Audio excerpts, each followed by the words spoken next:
Ladies and gentlemen, welcome back to another episode of Bloom the Podcast. I hope you guys are all doing well.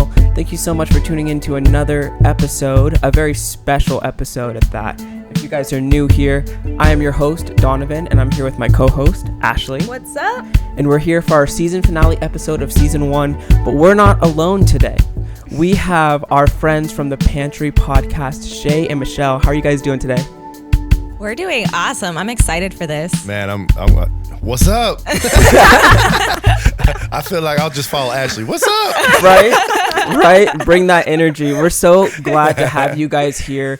We've been talking with you guys for the past couple months, and just getting to know you guys has been awesome. And to finally get you on the show is an honor, especially for our season finale episode. So thank you guys so much for taking the time to be with us today. And we'll pass you the floor, actually, to start, just to get our listeners a little bit more information about you guys and your show. Let them know what they could follow and what they can listen to if they follow you guys. Yeah, so you want me to go? Oh, you know how that works. I'm the one who puts us forward, right? So we're the Pantry Podcast. You can reach us at thepantrypodcast.com, as well as on Facebook and Instagram, and we're on TikTok, thanks to Shay. So, I mean, we're all over the place. But the best place to start is our website, and then decide how you want to engage with us. But Our whole thing is we serve up spiritual nutrition for your eternity, right? And so the idea is we're all soldiers for Christ. So if you're serious about being a soldier for Christ, then you need the right nutrition, because no one needs an anemic, malnourished soldier on the field. You're a danger to yourself and to others, and there's a ton of threats that could easily take you out. So we're all about talking about, day-to-day life, deeper topics. Like, we cover it all, but from this idea of just it's a war, but we do it in a fun way a lot of the times. We go deep, we go hard, and then we make a really funny joke, and we bring on really cool guests like y'all. So thank you for agreeing to be on ours in a couple months. Oh, but, we can't wait. But that's our idea. That's what we do, and we do it every Wednesday. Yeah, I just want to add, this is a battle, y'all. We don't fight flesh and blood. We fight principalities there. And I think that Christians need to just be more bold. Yeah. And we need to stand up. Not that we need to be mean or be ugly or whatever, but no, be Christ-centered, love people, but be truthful. Mm-hmm. Absolutely. Yeah, that's so awesome. And I've listened to your guys' show, and it's so great. You guys have had awesome guests, and the topics you guys cover are just really enlightening. And I think all you bloomers, I think you guys would all benefit from checking out their podcast. So I'm going to leave all their links below, their website, their Instagram, YouTube, all of that good stuff. So make sure you guys go follow Shay and Michelle. They really are a blessing. But jumping straight into today's episode, as I said before, this is our season finale and also our 1-year anniversary episode. So it's a super special one. Woo, woo. Yeah. Come on. Yeah, so we're super excited, and today we're going to be talking about something that I've been wanting to talk about for a little bit now. And after speaking with Shay and Michelle, just realizing how much wisdom and input they'd be able to give to this topic, I feel like it would be a great place to start with having them on the show. And that's going to be the importance of keeping Christ the center of relationships. And primarily we're talking about romantic relationships, but I mean, it really goes for all friendships as a whole, whether it's a friendship or a relationship. And then a little bit further into the episode, we're going to talk about the importance of dating a Christian and being equally yoked with the person that you're in a relationship with and planning to marry. Because the only way to do the first thing we talked about is to do the second. So I'm going to pass it off to you guys first. Tell us a little bit about you guys and what your guys' life was like when you guys were dating and transitioning into marriage. And how was that for you guys?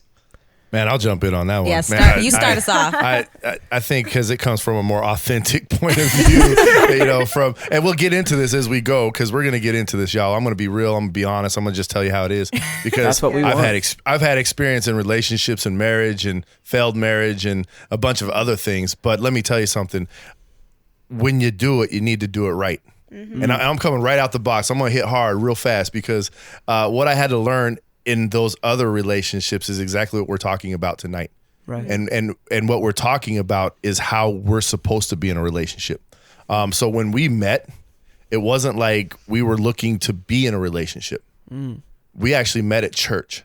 And through Bible studies and learning that we kind of have these similar ideas and these thoughts together, we definitely loved Christ, and we definitely wanted to lay our lives down for Christ. That's where our relationship started. And that goes into that equally yoked position that you're talking about. Right. Yeah. Yeah, like Shay, he'll go into it like he said, like he's experienced all this stuff. Me, on the other hand, like I think this would probably be the first podcast that I'm like the realist. Like I feel convicted to just be real and vulnerable. But I went through, I could not keep a relationship for anything, right? I could get friends so easy. But the second I liked the guy, it was pretty much going to fail. And it was no matter how capable, skillful, kind, nice, like nothing worked. And honestly, I thank God for that, because I would have gotten myself into the worst trouble because I had not the healthiest taste, because I didn't have the Lord, right? So I didn't have the healthiest taste in relationships. And then when I went to college, I really had strong feelings 3 different times, because my thing was I had a hole in my heart. And so I was always looking for it to be filled, but I was looking for a guy and not Christ, right? Yeah. So during that time, I got heartbroken twice, right? The third one was like the culminating, like come to Christ moment. But after the first 2, I got really bitter. And I just made a mental list of all the guys that like I thought were cute. They were cool. I wouldn't be completely embarrassed to admit that I'd messed around with them, right? And so I just went down that list and I messed around with them. And now I was a virgin when me and Shay got married. So that was not how far I went. But I messed around and I realized, and I got even more bitter. I thought it would cure my bitterness, but it reinforced they didn't want me. They wanted this quick thing. Like they were fine with it too. I thought I was going to be hurting them. I wasn't, right? I was only hurting myself. And I came out of that with herpes, which was like the worst thing I could have ever. I'm like, I'm a virgin with herpes. How does this even happen? And I didn't even know who. And that broke my heart and made me just live in shame. And I was like, now no one's going to want me, right? And then after that, I fell for this last guy. And this guy had only missed church once in his whole life, but he didn't own a Bible. But I wasn't a believer, so it didn't matter. So when he, like long year, ups, downs, all arounds, that didn't work either. And finally I went to God and I was like, I know I treat you like a genie. Like I felt convicted that I only came to God to ask him for stuff and to help me out when things were bad. And I said, you know what? I'm done. You're going to be the one to tell me the right person. Don't let me fall in love ever again unless it's someone you're okay with me marrying. And that's when I got the conviction. He's like, I can be so much more than a genie to you. Like you've never read my word. You don't even know why Jesus died for you. Like you don't understand that part. You just know God is real. That's all you know. Right. And that's when I felt like, okay, let me actually read this book. I started in Revelation, went to Genesis, then went to Mark. By the end of Revelation, I was a believer. And I went to church not looking for a guy. And I had thrown out my list, and it was a very long list of hyper specific things. It was pathetic of a list. I was like, this list, what? Funny enough, a month after I joined church, Shay shows up, and he's everything on my list. I didn't know it. Hold on. Everything on my list. He's like, yeah, I'm that guy. He was everything on my list. I didn't know it at the time. But what's cool is I went to church not looking for a guy, and I was looking for Jesus. And that's the perfect analogy for like what we need to do. Right. Look for Jesus, the right person. If God has someone for you, because he doesn't guarantee you a person. That's one thing we have to remember. He guarantees a marriage with himself. Ooh, come on. Not another person. But if a person comes along that he is like, y'all can work together, then it will be clear, because you're both super focused on Christ, but you notice each other. Right? And it doesn't have to be you striving. And that's how I found him. And like he said, we kind of went around and Is that what I said? Boom. You said boom, just like you said boom. But that's the story in a nutshell of like how broken and bad my choices were. I came to Christ, surrendered to him, and then surrendered my list to him. Said, that's what I don't need. That I just need someone who loves you and can make me laugh. and I'm just gonna brief on just real fast. You hear that word surrender? Yeah. Y'all, you hear that word? That is where we were both at when we came to church, in a mode of surrender. So right. And that, I love what you guys both are saying, and mainly about the fulfillment aspect, because I think that's where it gets super easy to take your focus off Christ, especially when you're in a relationship, especially when it's new. You're looking to the person you're with for your happiness, your fulfillment, your purpose. That's one of the things that I struggled with a lot when I was in my relationship. Heading towards marriage and engaged, everything that I did was for this person, not for Christ. So when Christ took that aspect out of my life, I felt like my purpose was gone, because all of my fulfillment was wrapped up in this individual rather than in my salvation, in my relationship with the Lord. And that was a super hard pill for me to swallow when I came to that realization of like, why am I looking to all these other people for what Christ has already given me? There's nothing that anyone on this planet can give me that Christ hasn't already given me. The standard that you're putting, wanting someone to live up to, as Christ, as being all fulfilling, that's impossible. You're never going to meet someone that will do what Christ does for you in your life. So Right. I would be curious for you, Ashley, because you're still a newlywed. So how was that for you as far as keeping Christ the priority in your relationship and really finding fulfillment in Christ rather than in the relationship itself?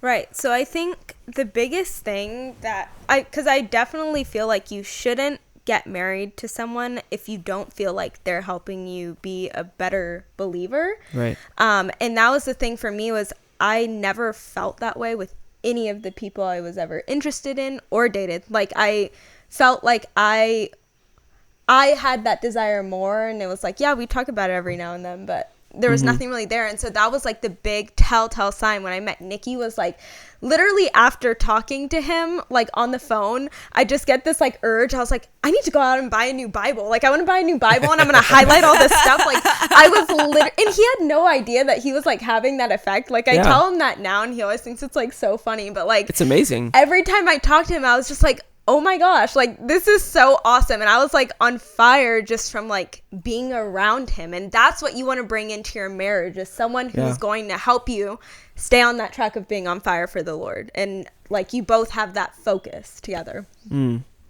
Yeah, I like that because, you know, as I'm sitting here thinking about it, so I'm thinking about Philippians 4:13, where it says, I can do all things through Christ who strengthens me.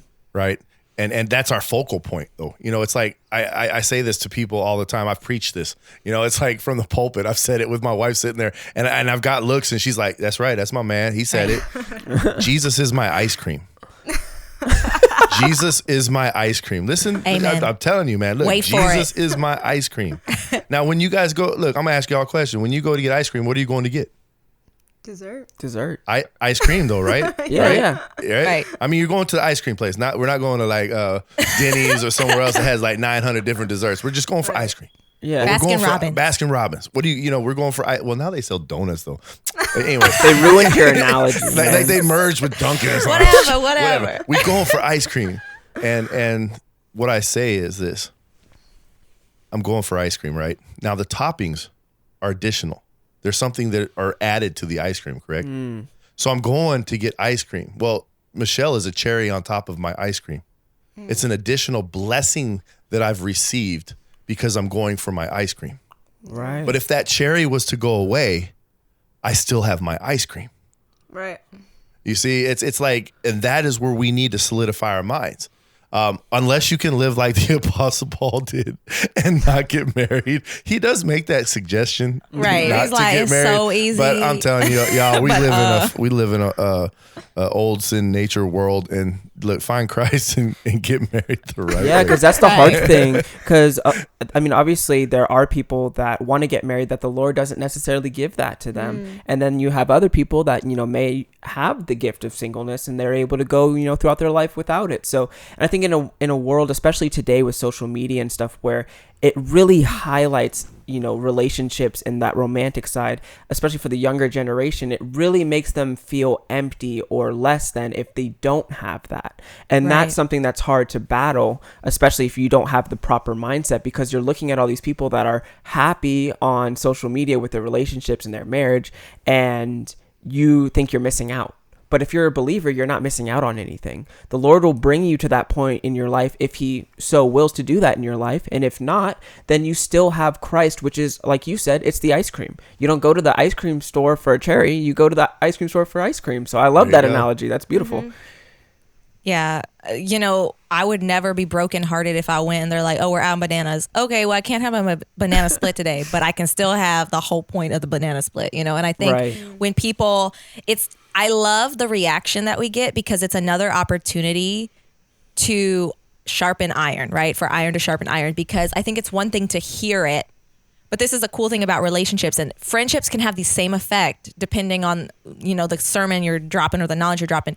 It's how the person, the subject of the story, is reacting to the story being told. So Shay's saying that I am the cherry, and so the women are looking at me like, what's she going to say, right? And I'm like, praise God, I'm the cherry, because the pressure of being his ice cream, if I'm not present, he crumbles. Right. That's so much added pressure. And we don't realize how much pressure we're putting on that other person, but we feel the pressure being put on us. That can lead to resentment in things that don't come to fruition for years, right? It could be something where it's just rotting. It started out great, now it's rotting. Right. Whereas when you're focused on Christ first, it's a transformative thing because you can bounce back from arguments faster. You realize that, yeah, you might disagree, but you're on the same team. A lot of times they pit men against women. Men are from Mars and women are from Venus. Or, oh, there's your ball and chain. Or, oh, the married life. Now you're whipped. Now you're Mr. Domestic. Now you're this. Now you're that. There's Right. always all these terms that paint an unhealthy view. And the truth is, a God, Christ-centered relationship will hone you for battle, right? Oh, come on. This is someone who will be there for you, reminding you of the truth, even when you don't need to be reminded. And I love the story of when we first got married. For the first time, he saw what I did first thing in the morning, and that's open my phone and go to Instagram and scroll and double tap and scroll. And I was also struggling in all these different ways. And so he noticed and he wanted to ask, but one day he just felt like he needed to ask, like the Spirit. That was the Holy Spirit. Right. And I was ready. Like the Lord had prepared me to receive it from my husband because I was laying there and complaining about something. And he's like, what do you do first thing in the morning? He knows what I do. And I kind of laughed because I knew he knows. And I knew what he was getting at. And I'm like, man, I need to stop. I need to read my Bible first thing in the morning. Right. Duh. And now 9 times out of 10, maybe 9.8 times out of 10, I read the Bible first. Even if it's only half a chapter, because I have a 2-year-old, right? Even if it's only half, like even if I only get through a couple verses before she needs something or wants something or I need to do something, that's the mindset shift that you have to have. Right. Yeah, I love that. And it's so true. I mean, there's so many things that take our focus away from Christ. And it's so hard to like filter through all those distractions and things. But it's really just coming down to the priorities. And if your priority is Christ, that's what you're going to look to first. And that's definitely a hard place to get to. What was that like for you? So for us, I feel like this kind of like goes into our next topic too. So it's kind of going that way. But like, I feel like you need to marry someone who complements you. So Nikki is very strong in certain aspects of his faith, and I'm strong in different aspects of my faith, you know? Yeah. And so in our marriage, it was really cool to like see how we like really balanced each other out. Like, it was honestly crazy. Like, I've changed so much being married to him, and he's changed so much being married to me. Like, we're just like, wow, like, so thankful that, like, I found someone with this view because, you know, like, I thought I had it all figured out. But once you get married, you realize, like, that's not the case. Yeah, it not gets the to case humble at all. you. Exactly. Yeah. But kind of, like, talking about what they were saying is, like, I think you need to be the person that, basically, you need to be bettering yourself. If you like really love your spouse, then you need to make sure that you're being who you need to be, like before God and growing with God, because you can't be the person your spouse needs you to be if you're not like being strong in your walk or doing what you need to be a strong Christian. Like, you'll never be able to love your spouse the correct way if you're not seeking God first. And I think that's like the biggest thing, you know, like we all think like, oh, like you need to love me and I need to love you. And we get so caught up in each other, but it's like, I can't love you until I'm focused on the right thing and I'm committed to God, you know, like I'll never love you in the right way. Amen. Yeah. So Yeah, I'm sitting here and listen to Ashley say that, and I love it. this rolls right into something we talk about all the time, which is beautiful because you're right. By design, by original design, before the fall, before old sin nature came in, right? We probably didn't have this problem. We didn't have this division, but see, it came right in right away. It says, "No, I'm gonna bring enmity between you and your husband," and see, that's where it starts off. But see, God gave each of us something special. Like a woman, nurturing, you know, has that ability to have this like different kind of love. A man, honestly, y'all, men, Bloom Nation, I'm gonna call y'all Bloom Nation. We tend to have at the beginning, before Christ, this is just what I'm saying, a more perverted type of love. Like the way that we approach things, the way that we look at things, the way that we see things is not in the right perspective, but she has that. And then on the other side of that, okay, women, honor your husbands. Okay, so hold on a second. So in the Bible, it says, husbands, love your wives, women, honor your husbands, right? So what the Bible is telling me is men don't know how to love and women don't know how to honor. Right. Now let me just speak this out for a second. Think about this. Jonathan, if me and you got in a fight today, we'd probably talk tomorrow, right? Yes. Yeah, we'd be like, yo, bro, what's up, man? I'm sorry, man. Hug it up, right? Like, man, I was being seen- dramatic. It's all good. Right. Now, Ashley, I'm going to ask you something. If you and a girl got in an argument or a fight, oh man, it might be a minute, right? Or it might a be couple never. months, a couple years. Just don't know. In the next lifetime. Right. So God pits us together, right? Or pits us together. He does that too because iron sharpens iron. Because, you know, I'm over there going, I know how to love. And she's like, no, you don't. And she's like, but I know how to honor and whatever. And I'm like, not really. I never claimed that. Right. and so, but what it does is like God, like you said, I love hearing that because what did God do when he brought us together through him? Listen to that. Through him. He brings us together so we can glean off of one another. Right. You know, the idea of marriage was not, okay, just because the man is the spiritual leader of the house, that doesn't mean that the wife can't correct him. Right. You know, it's like sometimes Michelle looks at me and goes, baby, pray about that one. And I'm like, yeah, you're right. I need to tone that down a little bit. But what it does is it brings this nice, equally yoked relationship. Like where this can now be passed down. See, we got a 2-year-old, right? I mean, we're thinking for people we are a married couple, y'all. And I'm not saying that because you're not married right now, we're just speaking to future because we need to think this way. The Bible speaks to the future. The Bible is prophetic. So when we're speaking, we're having this idea that you would probably get married in the future, that you would probably have kids. And if you don't have this equally yoked position, how in Christ, how are you going to pass this on to your next generation? Yeah. And let me tell you something. When you live in a house that way, our daughter, and I'm going to brag on her, is phenomenal. That girl, I remember I was in the kitchen the other day. I hurt myself or something. I hit my knee or something. I'm like, She came running in there. She laid hands on me. She's not even 2. And she goes, Baba, Band-Aid. Lord, amen. You see what I'm saying? So we're building this though because why? Yeah. Because we're gonna go through challenges. Yeah. And you know when 2 or more are together, right? Right? What does it say? He's there. There's 2 right off the bat.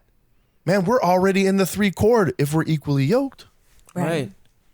You know, one of the things that Ashley said made me think that when you don't have Christ or when you're not Christ focused, right? When you're not Christ focused, you try to be the person your spouse wants you to be. When you have Christ as your center, you become who your spouse needs you to be in their life. And there's a difference there because one, like, I don't know what I need like Christ knows what I need. Right. So he's going to he's incorporating what I need in a husband into the lessons he has for Shay, which is huge. Yeah. and vice versa. I'm choking, so I'm gonna drink something. Someone else say something.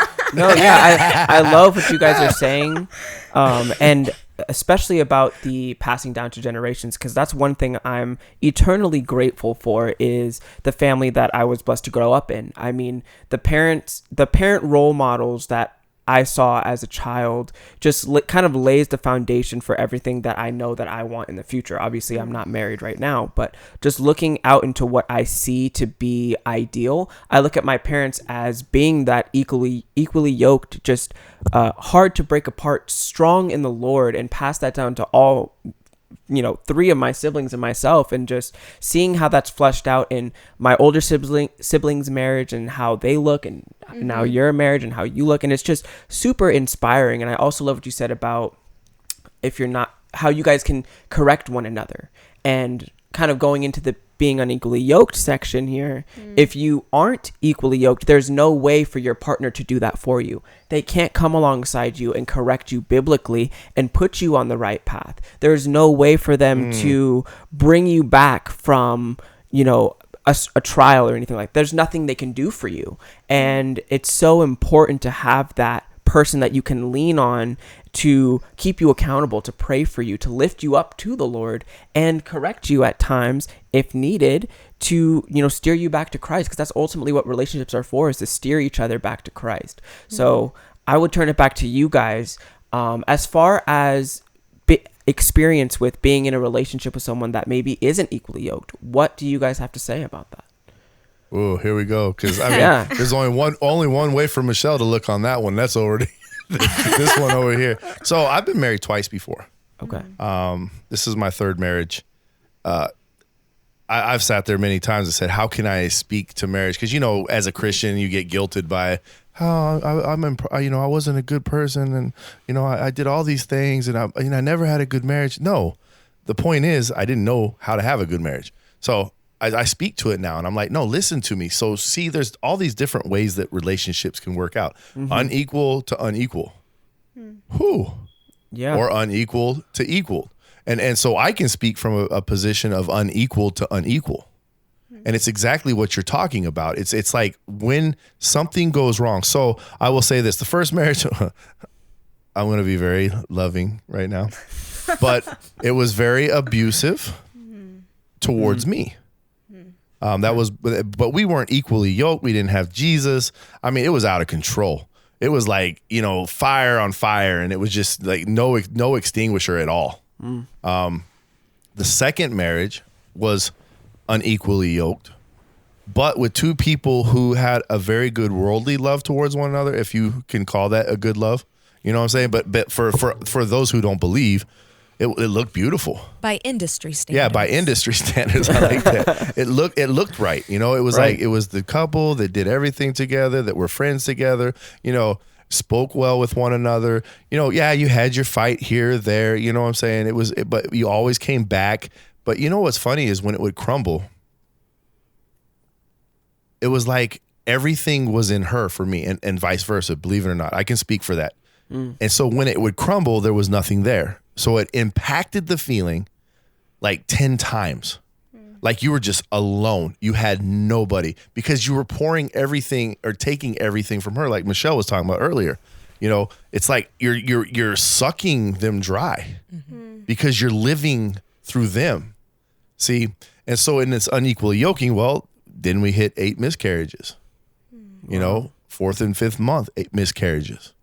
It started taking a toll on our emotions in our life. Right. And so that started, and see, I'd already been in the drugs and the alcohol and a broken road, and I came out of drugs for her. So when I started seeing her decide that she wanted to go down the drug lane, I had to put up a barrier and say, no, I can't go there. But see, unequally yoked, we weren't yoked to anything else. So it was like I had no Christ, but see, I had a family who prayed, and I had a family who were believers, and I had a family who were always like, Jesus is the way. And I believe that, believe it or not, I really did. Right. And so when that happened and she finally walked out on me because she wanted to go and party and do whatever, and I couldn't do that, I knew it would wreck me. That's when I fell into Christ. See, and I tried. Look, I found Christ. I tried to reconcile. There's all those things. You try to do what you can. It didn't work out. But see, then I stepped into an equally yoked marriage. Now, how God puts that together, that's up to God. That's his amazement. I sit there sometimes with 8 kids that are in heaven, and I look down at little Kalia, and I'm like, how did I even end up here? And that's because his graciousness towards me, his love towards me. And see, that is where I started to understand that, you know what? I can't put all of an emphasis into Michelle. My emphasis has to be into Christ. And then sometimes that might sound hard to people. And see, this is where even the single people pay off. This is where the people who are looking for relationships or don't have a relationship pour into Christ. Christ, Christ, Christ. You are his bride. I'm his bride. We need to understand that we are the brides of Christ first. And then when we understand that, we have a foundation to fall on. When Michelle and I go away from each other, or when we have a little disagreement, and the reason we can turn back so fast is because we land on the solid foundation of Jesus. Mm-hmm. We don't land in some deep, dark void. So see, this can go into any relationship. When you think of, and I'm going to preach a little bit, I'm sorry. But I'm loving this. Keep going. Go. But like, when you start thinking of Paul in 2 Corinthians 6, right? And he's sitting there talking to the Corinthians and he's speaking honest to him. He's given, his heart is like wide open to him. He's not married to him, right? But he's in a relationship with them. He loves them. But they aren't. Their hearts are closed. And see, so he's still fighting because you know what? He's okay. It's not like he went up against a wall and he's like, oh man, they're not receiving me. Oh man, they don't have no love. No, he just keeps moving forward in Christ. And he's like telling them, open your hearts to us. Open your hearts to us. But see, he was in a position with Christ. And then of course, that's when he goes into the unequally yoked. Mm-hmm. He's like, don't be unequally yoked with those unbelievers, right? How can you be righteous with a partner who is wicked? How can you live life, or how can you light lives with dark or light? I'm sorry. Let me go back here. How can light live with darkness? Mm-hmm. Right. And it's like, what harmony can there be between Christ and the devil, right? And it's amazing how he just goes through this. But see, in that yoking, it goes back to Jesus. When he says, come to me, all who are heavy laden and labor, right? And I will give you rest. Put my yoke upon you.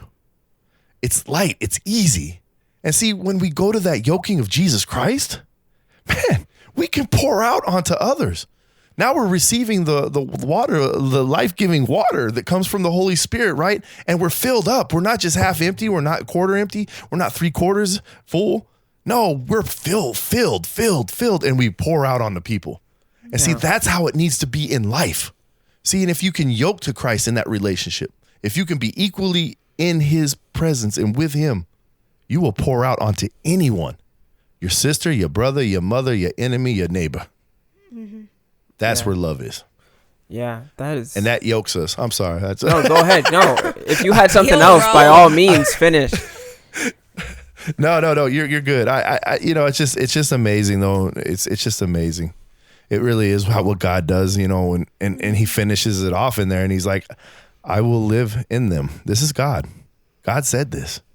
I will live in them and walk among them. I will be their God and they will be my people. Therefore, come out from among unbelievers. Separate yourselves from them, says the Lord. Do not touch their filthy things. And I welcome you.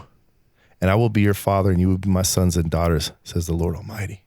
That's his promise. That's his promise. Yeah. And so why wouldn't I want to be yoked to that first?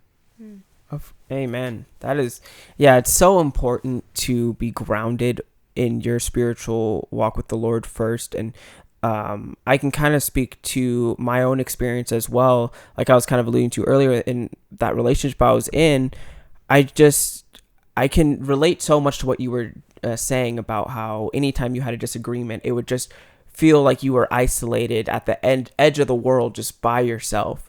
And I remember that was a time in my life, especially where I was still saved at the time, but I definitely wasn't walking with Christ in the way that I needed to. And it's just so eye-opening to have the Lord put that on your heart, because that was ultimately the reason that we ended up breaking up. Is I was just seeing all these things that I couldn't do. And like when you said, how can light lay with darkness? It was just kind of like, mind blowing to kind of see it from that vantage point. Like this person that I cared about so much was really, the one that was bringing me down because we weren't equally yoked. And obviously, I have my own responsibility to, further my own walk with the Lord, but I was not doing myself any favors by trying to live through, like you were saying, live through this individual. And it's just so important to make sure that every person, whether you're married or looking to be married, focuses on Christ as the center of their life, and that ultimately transfers into the center of your relationship. Because at the end of the day, the marriage is a symbol of how Christ is with the church, and that's what it's supposed to look like. So you want to be emulating that into your marriage, and that ultimately has the greatest effect on not only yourself, but the people, like you were saying, the people around you, whether it's your partner or your family or your friends. And you just want to be able to push that out to as many people as possible. Mm-hmm. So Donovan, I'm going to ask you something. I mean, Absolutely. hey, this is what happens when you got two podcasters going on. Yes, please. No, like when that breakup happened, Mm-hmm. I know there was some pain. Oh yeah. But when did you finally start to feel like wow, this was the right choice, and start turning back inward towards the Holy Spirit, towards God? Absolutely, yeah. So, I mean, honestly, it still is a fight to this day, if I'm going to be completely honest, because the way everything, I mean, I could write a book about everything that went down, but the moment that I actually broke it off, I started to feel that relief immediately, just because I knew the Lord had put that on my heart. And the way that I went about it, I feel like the Lord gave me grace to do it in a way that was honoring to him. And so as soon as I ended things, I started to feel that a weight lifted off me that I felt like was by the Lord. And, after that, I fell into a pretty big slump of anxiety and depression after that, just because I'd put so much of my life into this individual, and I had put my meaning and my purpose mentally into this person. So when that was gone, I felt like I had none. I felt like I had no purpose. So it was a couple months of me kind of just being very down. Even though I knew I did the right thing, my flesh was just telling me that I didn't. So by the grace of God, I just kept going to church and kept going week after week. I knew I needed to be there. Even though I didn't want to, I just know I needed to be there. And by hearing messages and just not even like talking to people directly, but just hearing messages that I felt like the Lord was talking directly at me through those messages, through those pastors, and kind of just helped me turn that corner and showed me the Lord's providence throughout my life and keeping me through this situation and showing me his blessings in my life regardless. And that's something that I've really been coming to the realization of even now to this day, is we can't equate God's love for us and his grace to us with the things that we have. His grace is there because of our salvation. So whether we have this relationship or whether we have this person or that job or that thing, we can't correlate God's grace and love to us with those material things. So it was coming to that realization of God is the only thing that I need, and everything that I have and everything that I don't have is a gift from him. And that was a hard thing to realize, but when you figure that out, everything starts to make so much more sense. And I was just kind of sitting there listening to those messages at church, still feeling like crap and still feeling terrible, but coming to that realization of the Lord, this is the Lord's will for me. And that is when I rounded that corner and started to feel the relief and really started to want to really get back to where I used to be with my walk with the Lord and really dive in and start serving and getting involved and wanting to be back to who I used to be as a Christ follower. So it's a long road, and honestly, like I said, still can be ongoing to this day with dealing with bitterness or forgiveness and all of that. But the Lord works in your heart and he brings you to where he needs you to be. Ashley, were you praying for him? Oh yeah. Oh Man, yeah. I was heartbroken for him. It's so hard to like watch your siblings go through things like that. So. Yeah, and that was hard because me and her have always been super close. And when I was going through that relationship, that was the furthest away we had ever been because that person made it very difficult for me to be close with my family. And that was one of the biggest strains on me. So when everything happened, I just remember just sitting actually in this exact room, just with her on the couch, just crying, just being like, I am sorry that I let this person take me away from my family and the people that I cared about. So I know she was there the whole time waiting and praying. So I'm eternally grateful for that. And I just, like I said, I see the Lord's providence and all that, and it just makes me so hyper aware of this topic that we're talking about, of being equally yoked. And it's just, I see it so clearly now when I didn't before. You know, one thing that I think of in watching y'all through all of Bloom and your answer just now and just everything you both have said in the last few minutes, I think when we think about, well, I really like them, maybe they will come to Christ, or, you know, I don't feel like we're equally low. I feel like God is trying to separate us or wants me to walk away, but I'm not going to. I really like this person. Mm-hmm. When Shay said, think about the future, think about your kids, it's like, if you know and love the Lord, think of your kids, because Donovan and Ashley are someone's kids, and they're in a family that is equally yoked. The family's equally yoked, and that's the goal. Your goal doesn't end with, I want to be equally yoked to my spouse. When you are in that direction, the goal is to have an equally yoked family. And it might not come to mind at first, and not everyone has kids, and that's also okay. But there's a chance you will. And the hope is that you will bring your children along. And oh, how much easier it is when you have an equally yoked pair of believers figuring it out humbly in front of their children, modeling what it looks like to really rely on the Lord to their children. And for me and Shay, I think that one of the biggest things that helped from the beginning is, I mean, we're 18 and a half years apart, right? So I'm a millennial and he's whatever, Gen X. You're Gen X. He's Gen X. I think that's what he is. I'm a yeah, child of because God. I'm Y. Isn't that boomer? X. Okay, right. But regardless, so we have a big age difference, and that was the initial reason why we both came at this serious, and then we quickly realized, no, there's deeper wisdom to come at this. Like, we didn't just say, oh, let's try this out lightly. It's like, no, like, there's a reason to not come at dating lightly ever. Oh, yeah. Because you don't know how long you have, and God wants to be working in you at all times. He doesn't want the distractions there. You know, he can redeem anything. But when we were talking to one, we were very intentional, sizing one another up, not in like, what flaws do you have, right? Because we all are imperfect and we all have flaws. But like, we could sense just this passion in one another for digging in deeper. And then not just the passion, because passion can die, right? Passion can fade out. Right. But a commitment, even in our darkest day, even when we didn't feel like it, like you said, Donovan, like when we didn't feel like it, we would still be at church. We would still be in the Word. We would still be talking to God, like, God, I'm not feeling it. I don't like what you're having me do. I don't like what you're putting me through, but I'm still talking to you because you're it. Yeah. Right. And so you have to make sure, and as a woman, you got to make sure that the guy that you're committing to, as a Christ follower, you're submitting to your husband and to Christ.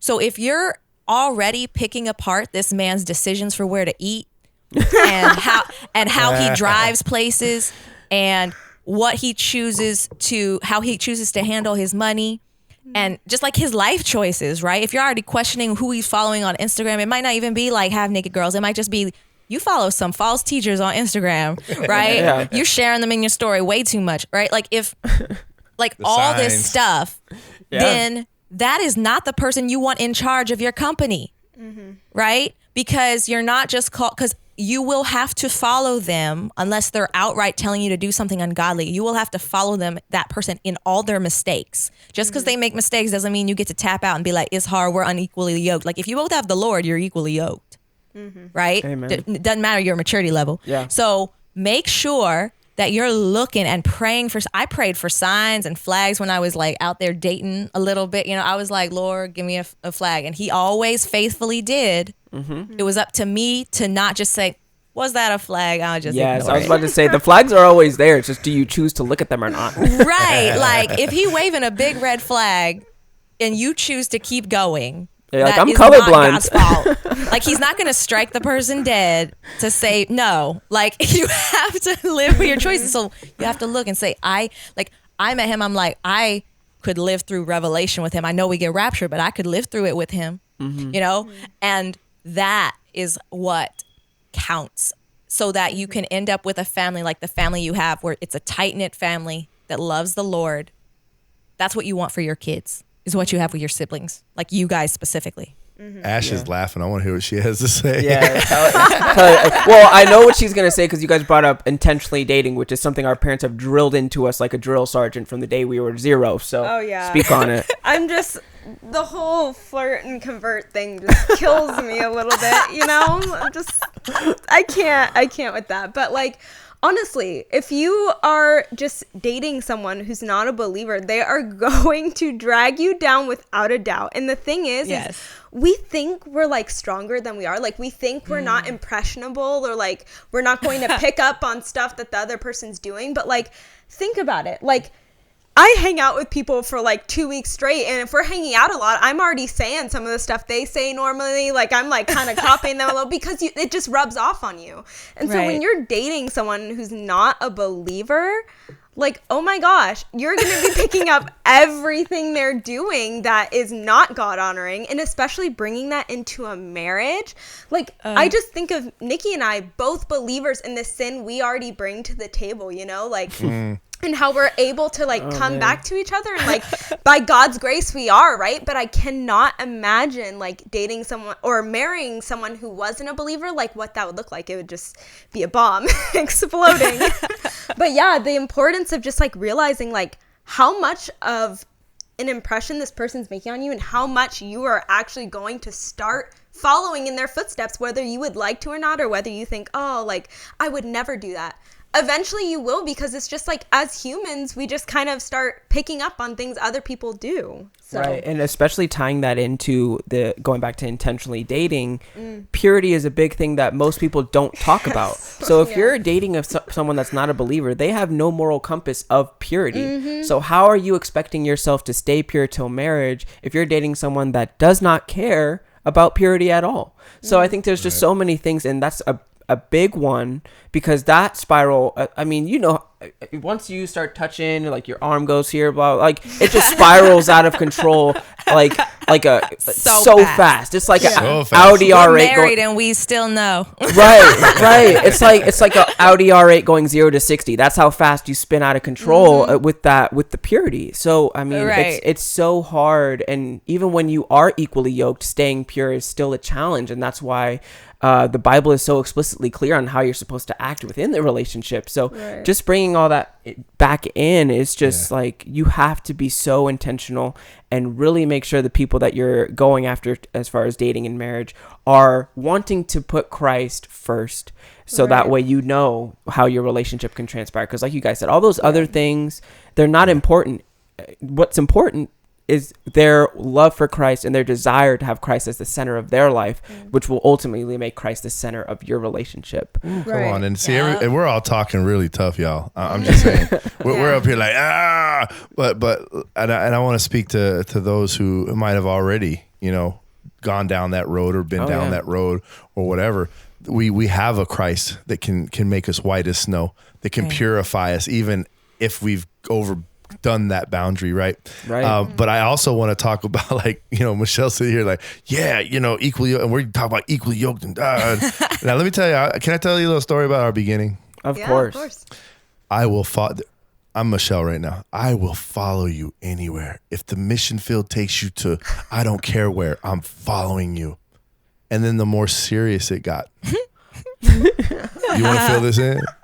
Sure. I know we're talking a lot, so I'm trying to be brief. It's a challenge. We're both podcasters. No.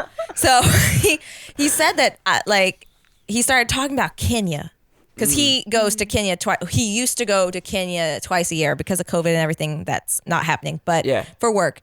And he had fallen in love with the country and the people. And once he came to Christ, he started meeting people that were Christian there and connecting with them on a different level. And so he's like, Kenya might be it, man. Like, I don't know. Like, I think that might be a place. And I started going like, because like I was a babe in Christ that hadn't lived through all the stuff that he had lived through and tried it out and known it's broken wrong. Like, I was still like a little FOMO about a couple things that now I'm like, I could care less about. But back then I was like, oh no, you know, how would we live and what what about this? What about that? And so I start getting really panicky and scared. And it causes me to kind of stumble in church because I'm starting to get resentful. Like if God takes us there, and so he would just show up and go anyway, because we hung out a lot, day to day. And we would go to life group together. We would go to prayer night together and stuff in the same car. And so he would be saying, I'm going, and I'm like, I'm not going. I'm not about it. I'm there too much, because I was just in all rebellion, even though I had him, because I was just so young. I was a 2-year-old tantruming, and he would still go. And that's the thing that really changed us, because 2 things happened. He would still go. He would not cater to me making the wrong choice. He would say, we're still our own people. I'm going to go. Right? Because that's the right decision. And then when he's gone, I would be crying out to the Lord, or like stubbornly just like listening to the conviction. But either way, God would be working on me when I was alone. And I knew what the right thing was, even if I wasn't doing it. And so over time, I realized I need to stop. I say this a lot now. It's not about what you like. It's about what works. And I used to use it in graphic design. Now I use it for just your walk with Christ. It's about what works. And what works is doing the right thing. Go figure. Whatever that the godly thing, that's always the right choice. No matter how hard it is, scary, that's always the way that's going to bless you and others the most and bring God the glory. And so in the beginning, I was telling him, oh, you're unequally yoked with me, because like I just felt that guilt at not wanting to be there as much. But the more I was left alone, instead of coddled by a human being, the more I was left alone with only God to cling to, God was able to work in me and bring me along. Till now, we're just like, let's go, let's be. If I go, I go. It's just, and that's goes back to relationships and being unequally yoked and falling into that pattern of, wait, she's not going. Wait, oh, am I going to hurt her? Maybe I need to stay here. Think of these things that you always run through your mind. And I'm sure, Donovan's always like, yeah, I remember times like that. Oh yeah. And it's like, like, but this time it was like very quick, how he says, capture your thoughts, right? Capture your thoughts. And I was like, no, I'm just going to go. I need this. I was like you, Donovan. I mean, I needed it. I needed to be in church. It was obedience.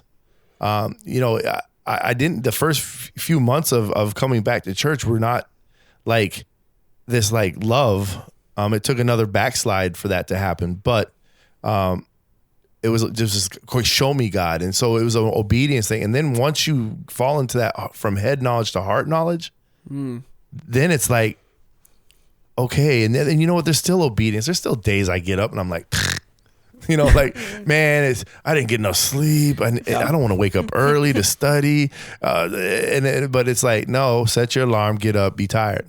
Yep. And so I didn't let that go. I was like, no, I'm leaving. I'm going to Bible study. No, I'm going to prayer. In our household now, we have a thing.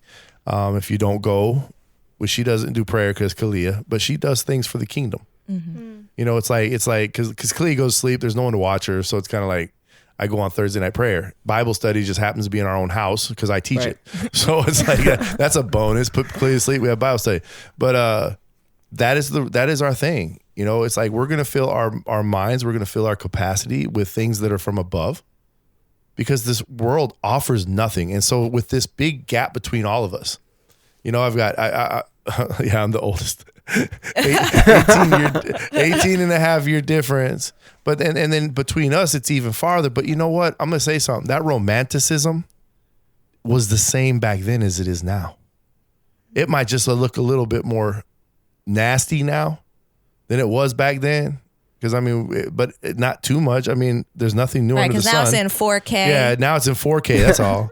But like watching an old video on 4K, it just doesn't look the same. But same stuff was going down. But I just want people to know that we serve a Christ that loves us, and we serve a Christ that is where our minds need to be, because this world wants to chew us up and eat us, spit us out. It really does, and wants to put it. And The enemy wants to put us in bad relationships. The enemy wants to do anything he can to distract us from truth, to divide us from truth. Right. And so whether it's a relationship, I mean, I like to generalize relationships because some people don't understand, a husband, wife, or even dating. Maybe they're listening and they haven't even dated anyone. Yeah. But see, relation starts with Christ, and then that will boil over into your nearest relationship. Might be your sister. Maybe you never, you're always hating on her. Now you're like, okay, I'm gonna love on you. I mean, Right. Yeah. Right. Yeah, I love that. And kind of tying in, because I had one closing question before we let y'all go. And you kind of said a lot of it right there, but I would just say for all of the people listening and to people that maybe are struggling with putting Christ first, or maybe they're struggling with finding their fulfillment in Christ rather than in their relationship, what would what kind of advice would you give to the people listening right now on practical ways that they can put Christ first in their life and put Christ first in their relationship, and that way they can ultimately help themselves and help their partner as well? Shay's got big eyes all the time, but they're really big right now. So I will start, and I'll say, this has been the thing that's radically changed my relationship with God, is realizing that He knows all my thoughts. He hears all of my thoughts anyway. Mm-hmm.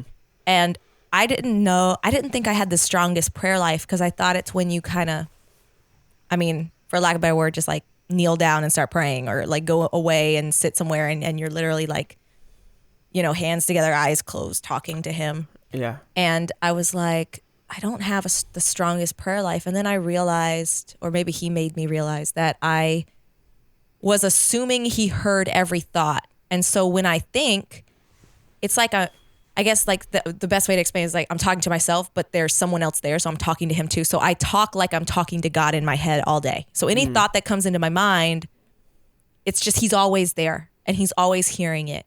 And I'm always ready for a response of some kind. And I'm working it through knowing He's listening, knowing He's there, Right. and that He loves me anyway and that He's there.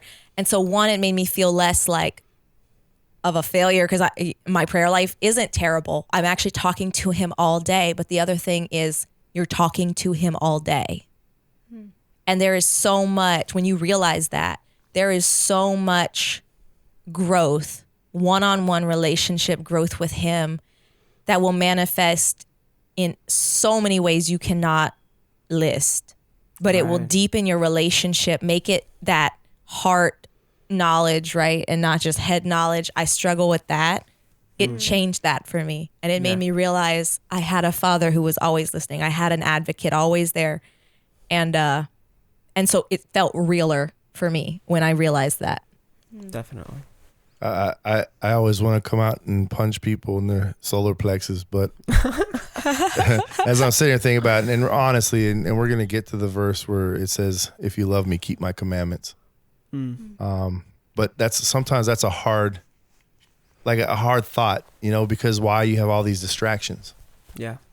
And so what I would say to people out there that are trying to solidify a relationship with Christ, or even find a relationship with Christ, or even get in the right direction, is start to remove yourself from the things that don't agree. I mean, like the world says we can do a whole lot of things, but there's a lot of things in our lives. I mean, as simple as Netflix, we cut Netflix. Yeah. We found out that, watch this, whether you agree with the content or not on Netflix, it was consuming 21 hours a week. And it's like, wait, we're in ministry. We have all these other things. We love Jesus, right? But we didn't see it that way. But I'll tell you what, when we cut something, now we had other reasons for it, but when we cut it, it's almost like it opened doors for all of these other things, for God to pour into us, for God to open up relationships like we are sitting in front of right now. Sitting in front of a podcast on Friday night at 10 o'clock our time. It's like wow. And it's worth it. And it's worth it, because you're removing the idols, you're removing the sin, you're removing the distractions that are going to take you away. And then that makes things like love, if you keep my commandments, right? if you keep my commandments. If you love me. Yeah. You're the only one that can rob yourself of God's blessings. Yeah. You know, you're the only one. So. And so just, I know God is the worker. Let me tell y'all, God is the one who's going to produce. He's going to produce your faith. But watch this. I was, man, you come back to Christ, you don't hear the church, you're not in the church your whole life like I wasn't. And you hear this thing like, God is the one who produces your faith. Yeah. And I'm like, huh? How's that? But watch this. Every time I cut something else out of my life that separates me. I like that word. There we go. That separates me from his love. Every time I cut one of those out and I'm more available, I'm more trusting, and I'm more looking towards him for answers, the more he proves to me who he is. So get rid of the distraction. I love it. Yeah, I love everything you guys just said. And before I say what I got to say, I'll pass it to you. What are some things that people can do practically to keep Christ centered in their life? I mean, they just whacked that out of the park. Yeah, so honestly, there's not too much more to add to that. But I would say for people who are married, I think the biggest thing would be having your partner keep you accountable.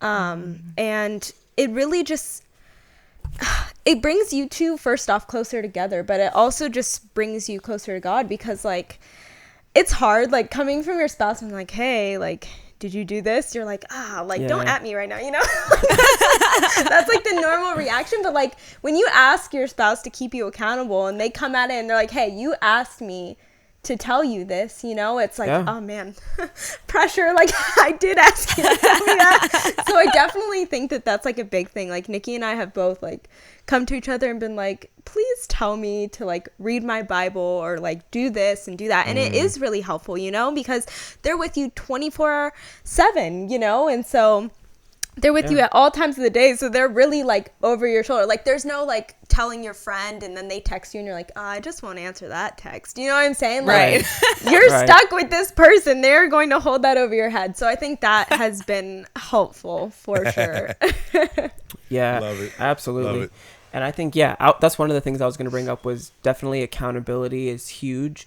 And you want to have that type of relationship where it's not like hostile to keep each other accountable. You want it to be where both people are wanting to be held accountable to be more like Christ. Because it's always bad if you're like, oh, did you read your Bible today? And you get super defensive, like, why are you asking? And it's like, well, I care about your soul. And that's what I was going to say. It's like, really, that's where you want to ground your intentions apart from, having your relationship with the Lord is, how can I grow this person's soul more towards Christ? How can I steer this person towards Christ? And if you start approaching your relationship with that mindset rather than how can I make this person like me or, love me more, blah, blah, blah, think about how I can make this person love Christ more.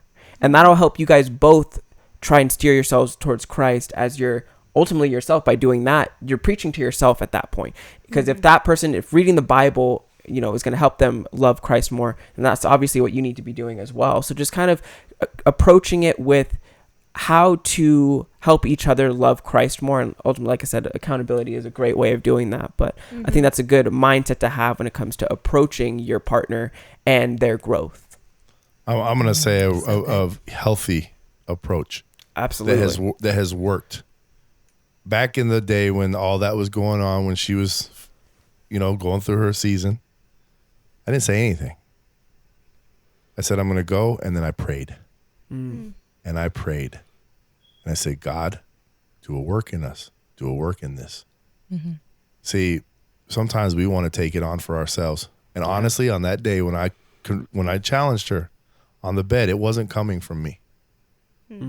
That was given to me. And I made sure she knew that, look, it's been laid on my heart to say this. But that's because I was prayerful. Pray without ceasing. Yeah. Especially for the marrieds. Pray without ceasing.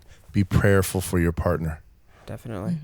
Be prayerful for your partner, because I could sit here and tell her something all day long. Come on, y'all. Y'all are even old enough to know this. How many times has your parents told you something and then you're like, no, and then like 4 years later, you're like, dang. They were right. Right. So Right. prayerful. 'Cause it's really prayerful. And I good, want to throw like- that in because we haven't No. talked a lot about prayer. So. No, that's important because the idea about accountability is so clutch. Like if they're willing and open to accept that about a certain area, but it's often there's something that it's kind of like an untouchable subject. It's like touchy subject or like no-go territory, or you're like telling them won't actually fix it. It's something they barely even notice that they do. Those are the things that with Shay, I I know he did it for me too, but just going away from the situation and being like, Lord, I don't know how much of it is something that needs to be fixed in me because of how I interpret it and how much of it he needs to fix, but I'm trusting you with both. So convict us both, help us, give us the things that will help us fix it. And there are things I've never even told him I prayed, and it might have taken a year, 2 years, but they're gone, they're fixed, or they're a lot better, right? And those are the things where I felt like, oh, it's not going to go well if I say that because I don't even know how to say it, but I would just tell God because I can just tell God like it is. And there's other things where for accountability purposes, we just call it out to each other, you know, because we can handle those. Well, so we're on meat now. It's like a both. We're on meat now. We're not drinking Right. from milk. Right.